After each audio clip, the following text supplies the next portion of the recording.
Well, hello guys, welcome back to another episode of Everyday EDC. Today, we have a review for you of this dirty, lint-free cloth. And what is underneath it is the CH Knives Emperor.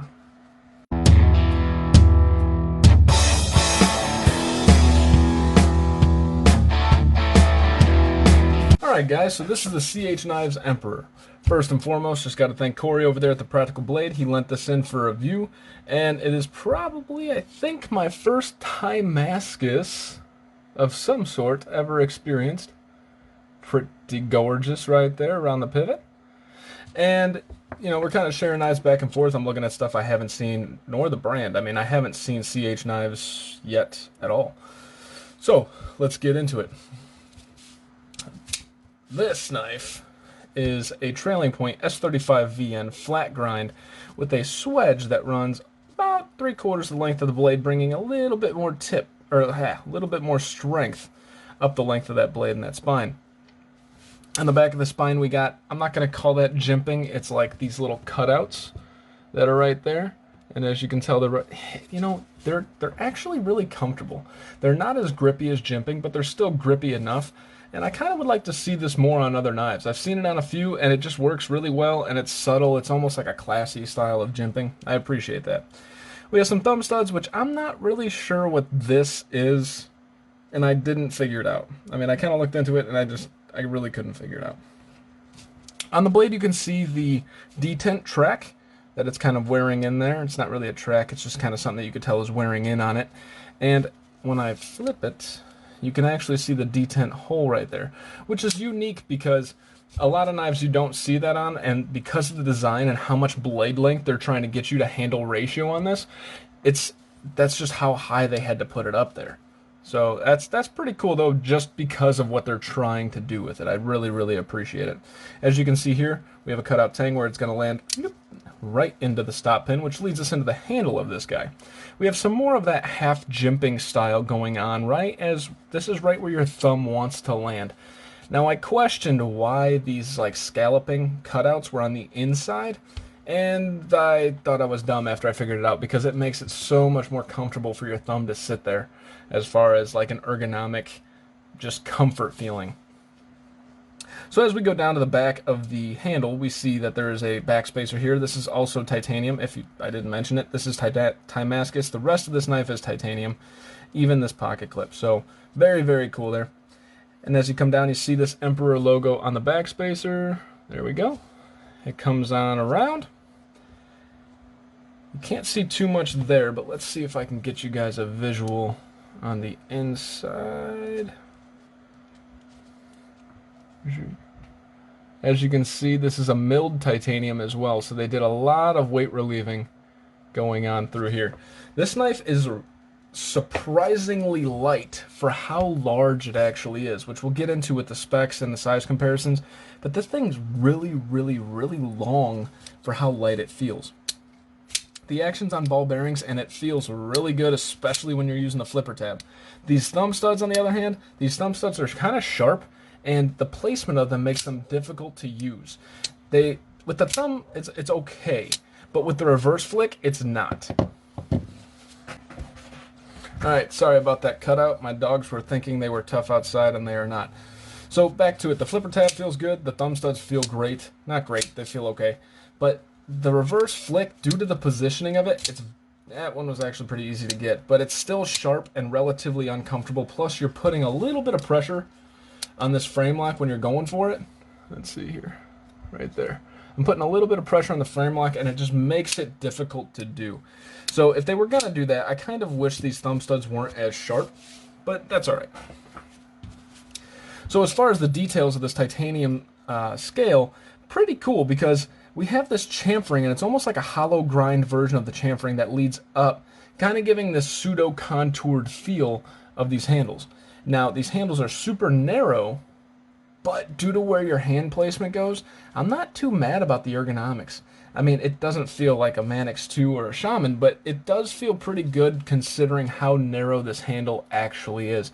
Plus, with how long it is, I don't mind this pommel kind of curving in. Unlike the Kubi, this doesn't pinch my hands between it, so it leaves a lot of room to kind of feel where you're supposed to be and where you really want to be when it comes to the ergonomics.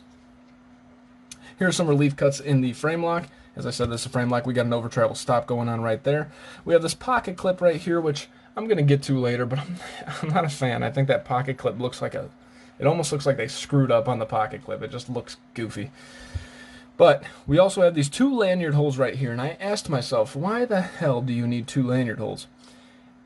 I think they're going for such a lightweight knife that they just decided to take out some more material at the back, and maybe it serves for a balance, because the balance is right about, let's see, right about where it's supposed to be.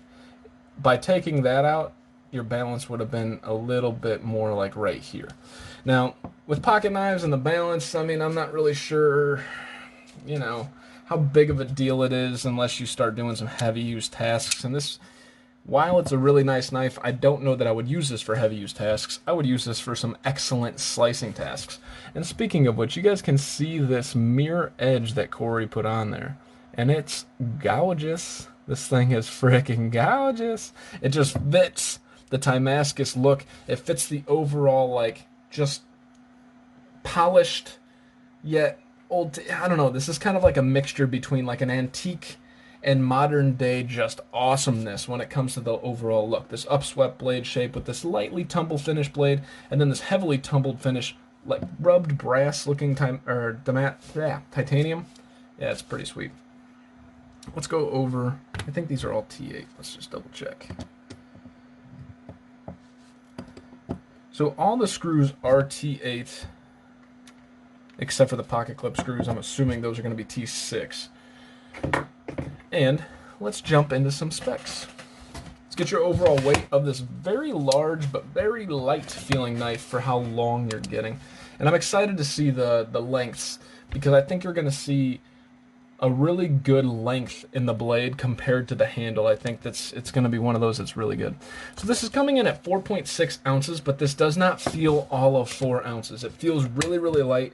A lot of that probably has to do with some of the balance, and just, you know, it's so long it disperses the weight in your hand. So maybe that's where the balance comes into play even more. It feels so lightweight. It does not feel like it's almost 5 ounces. Alright, so the overall length of this guy is coming in at just shy of 9 inches. To put that, I'm not going to put that into perspective. It's just a really, really long knife. But the overall blade length's coming in right at, well, yeah, the blade is coming in right at around 3 1/4. And the overall cutting edge is right at 3 1/4 as well, due to the way the scale meets up here and then kind of drifts down, which is probably part of the reason that you actually see some of the detent track and the actual detent hole itself, just because you're cutting more off to give yourself more of this long slicing style of a blade. Now let's get into the overall thickness of this blade. Overall thickness is coming in at 155 thousandths. Let's see here. There you go. 155 thousandths. And the behind the edge thickness, if we can get this right, coming in not ultra slight.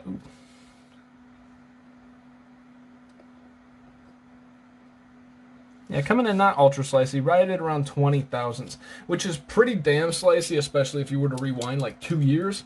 But when 2020 hit, they just like rocked the world with Civivi, and it kind of set the bar that much higher for what you should be getting for like a lower price, right?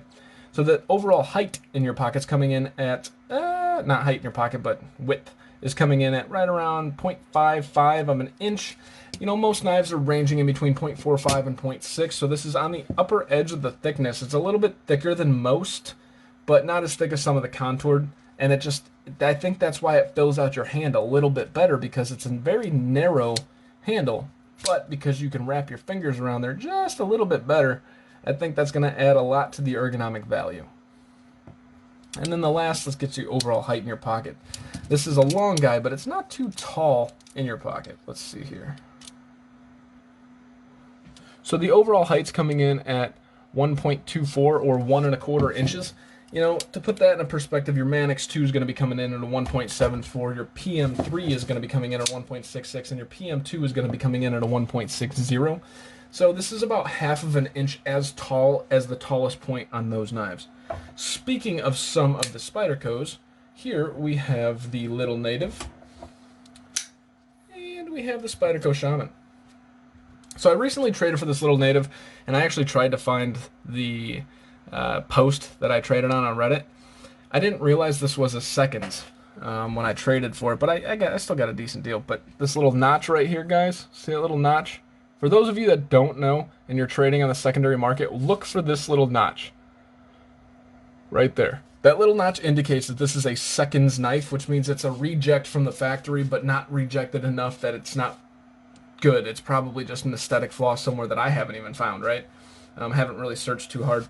But just want to give you guys a heads up. If you're trading on the secondary market, look for that stuff when you're looking at the blades. Just, save yourself a little bit of headache. I care a lot less because I have a lot more knives. Plus, I have some plans for the Little Native. I'm pretty excited.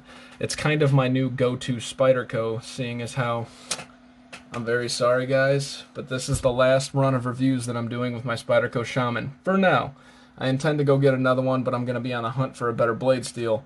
But I made a pretty decent trade when it came to the Shaman, and I traded something else for some surprises. So I'll let you guys know in the future. FYI, I've only carried this for 2 days, and I've already bought scales for it. So I don't intend for the Little Native to go anywhere. You will see this as a review knife for some time in the future. I gotta find a larger Spyderco, because I don't even have a PM2 or PM3 anymore. I traded that stuff. So here is your Rat Model 1. In reverse order, here's your Rat Model 1 and your Rat Model 2. As you can see, the CH Emperor is coming in at even longer than the Rat Model 2, and the Rat Model 2 is no slouch. Man, I really got some pitting going on here. Should really oil that up and take care of that in the next run. But yeah, the CH Emperor is no slouch. This thing is a very, very long knife, and I actually want to compare it to the Shaman again, kind of double back on it, because I really didn't talk much about the size comparisons here. As you can see, this thing's coming in at probably about half of an inch longer than the actual Shaman itself. I have my phone tilted at an angle so that you guys don't miss me flipping the knife if I have to, and I was watching some videos of my own, and I'm like, gosh, that looks so stupid. So it might skew the overall blade lengths. Here we have the mini feldspar and the large feldspar. And then last, but certainly not least, I have a set of Civivis. This rotation is also going to change because I got rid of my Brigand and Dogma, guys. I sold it. I sold it on Patreon. So those of you that aren't in Patreon, just to let you know, I sold my Civivi Brigand and Rub Brass in Damascus and my Civivi Dogma and Carbon Fiber in Damascus for $85 together. Those are the kind of deals that I'm putting out there on Patreon. Just plugging it in here. So right now I have my Civivi Keen Natter and my Civivi Elementum. As you can see, this is longer than both. Alright, so a quick recap of this guy before I get into some overall thoughts and the actual price. So this guy's actually a really, really long knife, and its blade length to handle ratio is fantastic. That's what their primary focus was, you can tell with some of the designs. And that's a really cool thing. So we have this trailing upswept style blade, almost like a scimitar style, if you will, with a swedge going down the length of the spine. We have some jimping that's not really jimping, it's like the half little notches that are coming in there, with some thumb studs, which a little circular thing there that I don't know what it is. Flat grind coming down to this relatively narrow behind the edge. And this, I guess, could be a finger choil. I don't recommend it because there's no protection. You might slide up and slicey little fingers. Getting into the handle, we have all Timascus and titanium. Wow. Timascus and titanium are messing me up. But we have this almost like the scalloping style chamfering on the handles that are going to create a semi-contoured effect in hand, and it's going on both sides. And it's like almost like a hollow grind on a blade. It's not a flat, it's like hollow.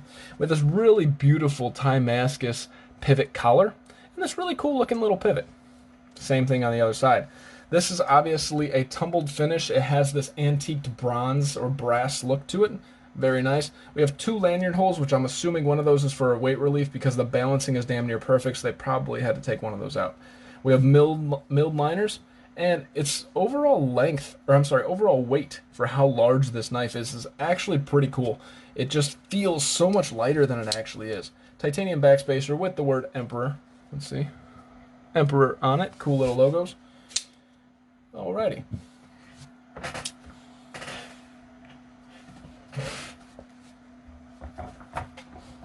So overall, this knife is coming in at $160 in some of the primary locations. Be careful.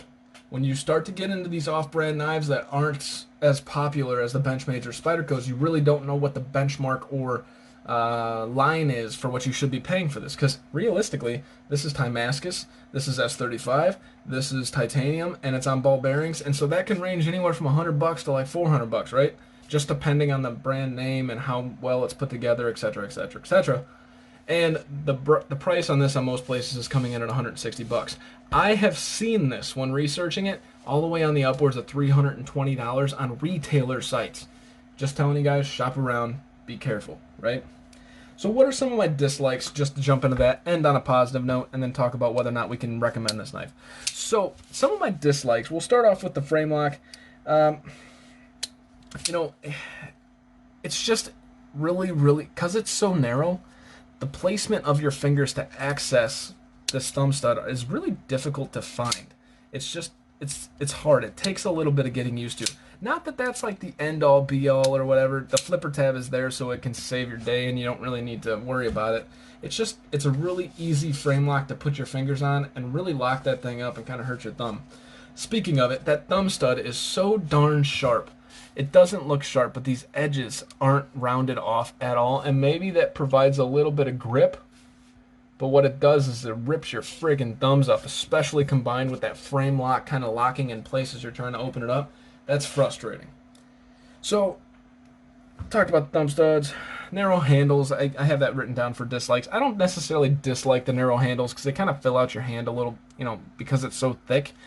But, I mean, narrow handles aren't the best. This isn't going to be a super hard use knife. This is going to be one of those slicing knives that if you're going to cut through some cardboard or something, I feel like this is going to do really well. But if you're going to use it for anything more rigorous than hard cardboard, I'm not quite sure that you want to do that. And my last dislike right here is this pocket clip.